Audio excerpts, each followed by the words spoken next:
Into Barton, and I'm delighted today to be joined by Mr. John Hoglund with Hoglund Family Hearing. How are you? Very good. And how are you doing through this pandemic? I am hanging in there. Definitely trying my best. I think we all are. Yes, indeed.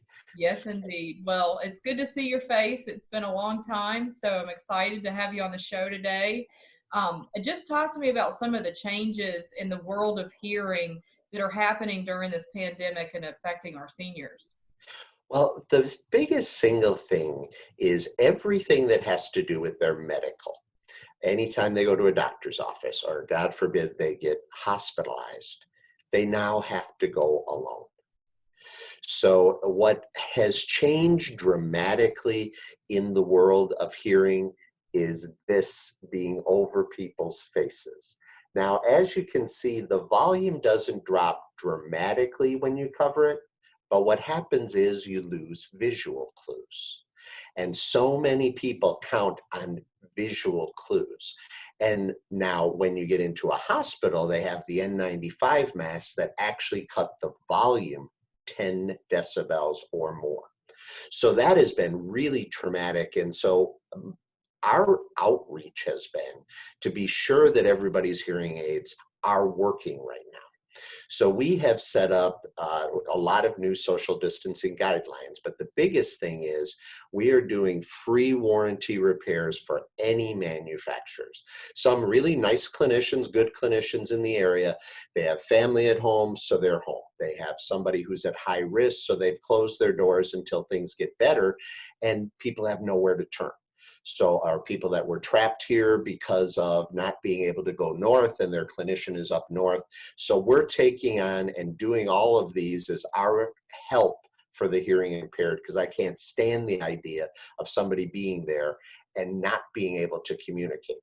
And what happens is with people with masks, they have to raise their voice for every communication, and people raising their voice seem like they're angry with us. So these people can be shouted at all times. It just makes an already unsettling situation that much worse and that much more stressful. So we've actually set up for anybody a pandemic hotline.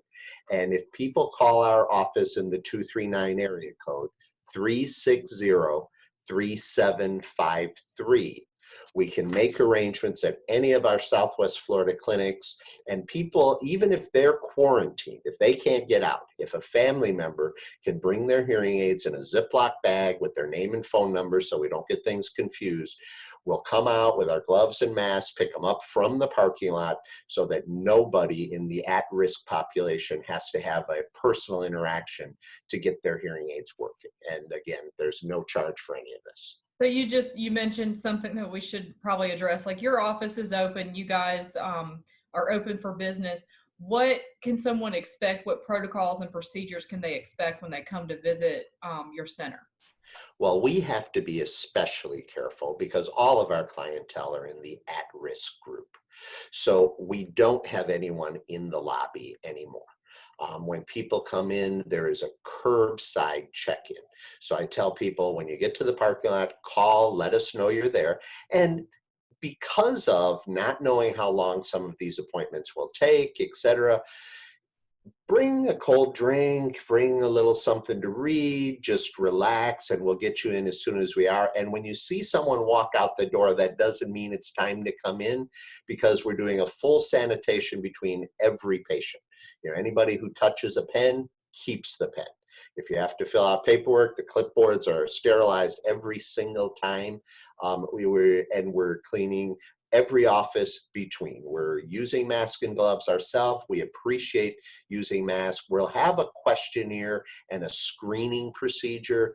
We just received the ability to test people's temperature as they walk in. So the people who are coming behind you, if you are sick, use our curbside. Have somebody get it to us. We'll still get your hearing aids fixed without an interaction. And there are other things that have gone on that have allowed us to find different alternatives if people physically can't even get the hearing aids here. All right, perfect. Sorry about that. Now, in the field of audiology as a whole, what type of changes have you seen since this pandemic started, and what do you see for the future? Well, it has been fascinating.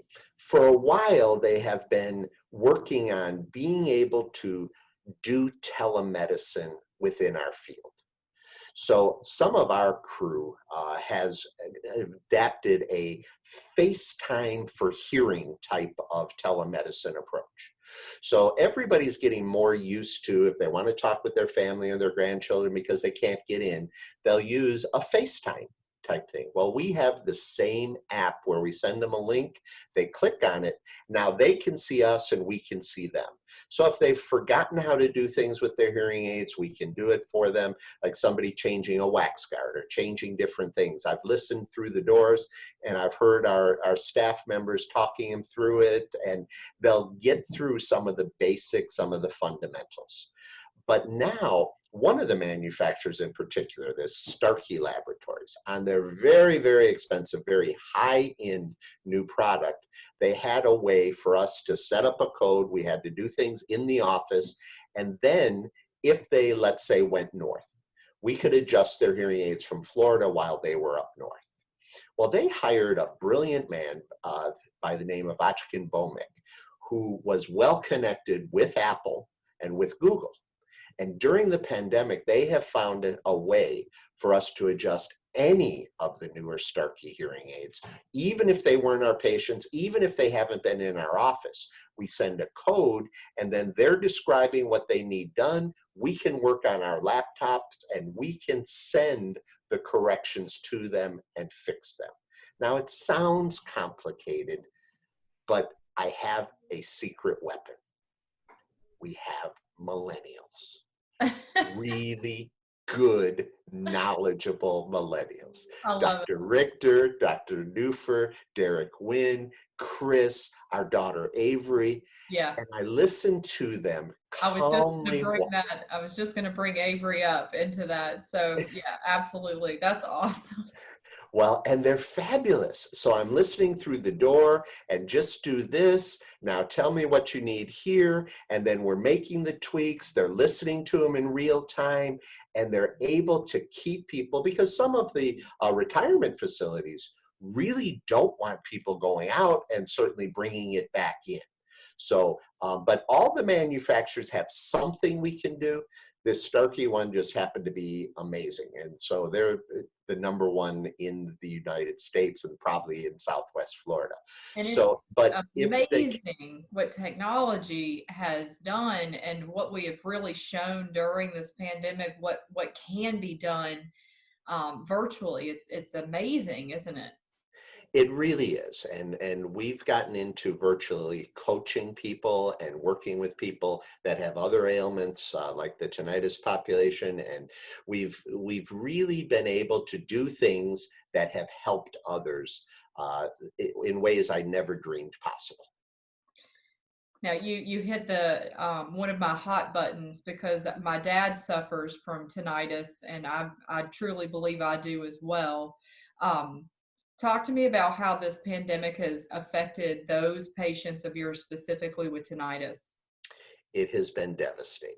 So stress, the stress hormone called cortisol, is like kerosene on a fire to tinnitus. So tinnitus people need to stay busy, they need to stay distracted, and now they're quarantined, trapped at home.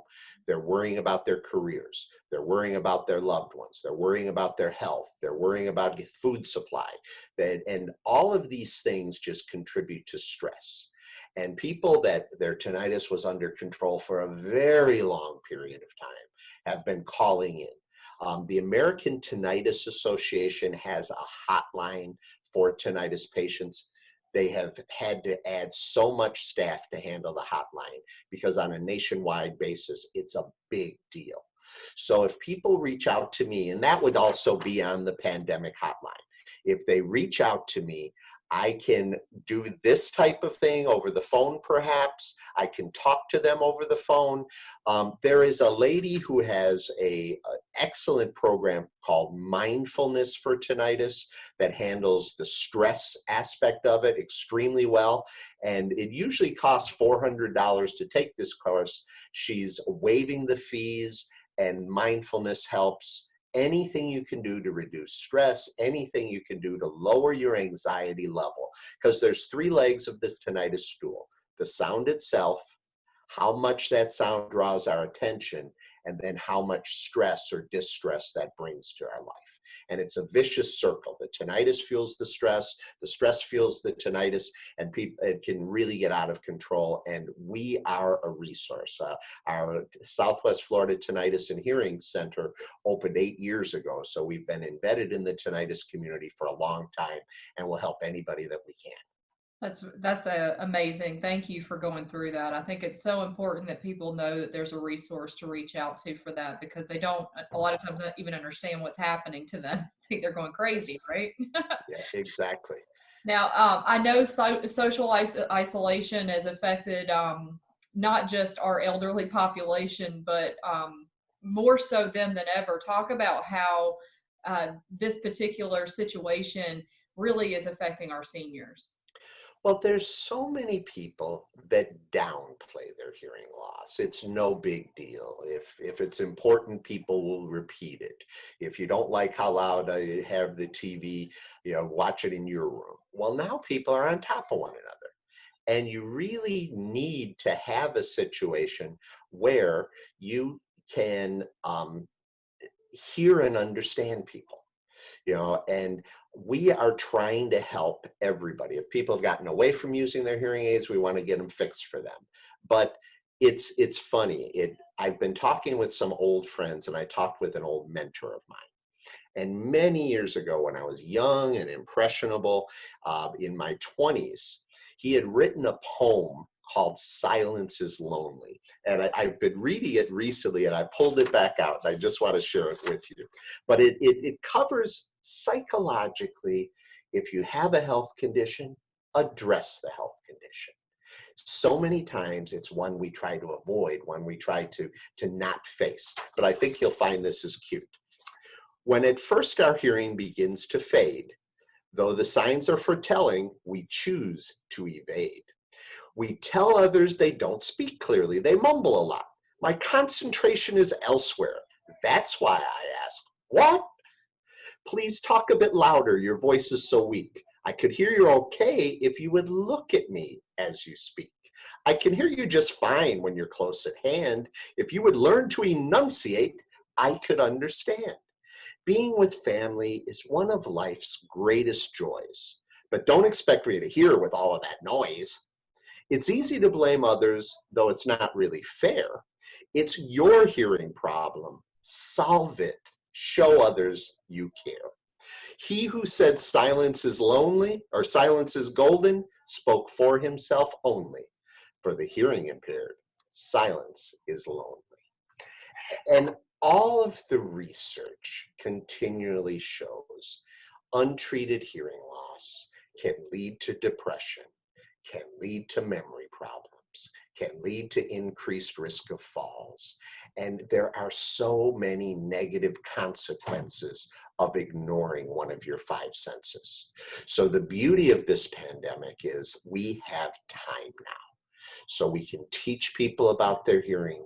We can help them understand what's going on. The manufacturers have stepped up with pandemic stimulus discounts that are really good. I've gone through a lot of things over my career.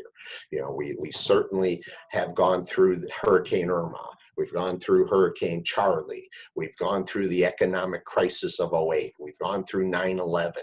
And through all of these, the manufacturers step up, and they do things to help people who are the most impacted, which is our seniors on fixed income.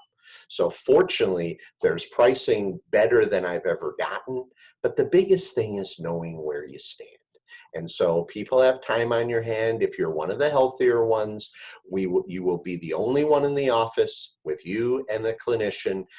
sanitize to CDC standards. We will check and find out what's going on. If you have wax in your ears, we will attempt to clean it for you. Sometimes people haven't gotten in to see their specialist and they just need some wax removal and their hearing aids will work better. But even if it's just a curbside drop, you know, I know a lot of people who are in the retirement facility business watch your FaceTime Live.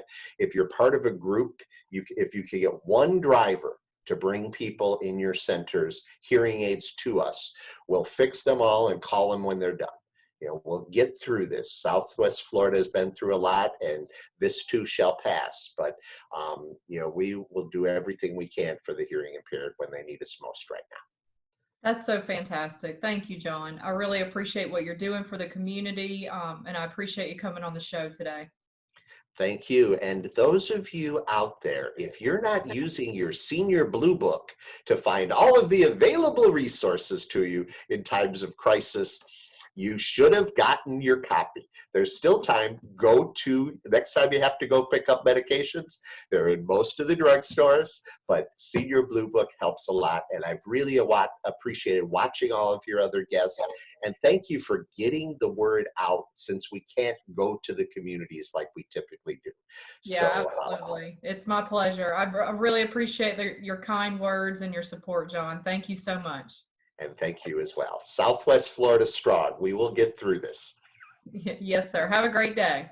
You too. Bye-bye. Bye-bye.